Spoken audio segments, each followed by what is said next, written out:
এতদিন হয়ে গেল বাড়িতে এসেছি, বন্ধুদের সাথে দেখা হয়নি, তাই সন্ধ্যাবেলা একটু বেরিয়ে পড়েছিলাম বন্ধুদের সাথেই দেখা করতে। যে বান্ধবীর বাড়িতে গেছিলাম ওর ছেলের জন্য একটা মাজা আর আমাদের জন্য একটু ফুচকা নিয়ে ওর বাড়িতে আমরা গেছিলাম। এখন বন্ধ করে দেই। আমরা 5 টাকা ভাড়া দিয়ে বাসে যেতাম। জলটা ঢেলে দে। ঢেলে দে। পাঠাবো এগুলো, যে দেখ তোরা তো ছিলিস না, আমাদেরকে দেখ। এমনি টাইপের।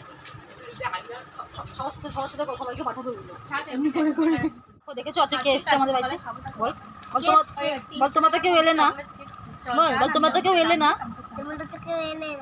কি হবে এখন আর? বাড়িতেই বসে থাকো। যদিও সব বন্ধুরা আসেনি, কিন্তু তাও একটু ভালোই আড্ডা হলো, মজা হলো। তারপরে দেখো বাড়িতে আসার পর একজন কি করছে আমায়, পারলে তো মেরেই দেয়, ওকে তো নিয়ে যায়নি, তাই জন্য কি করছে।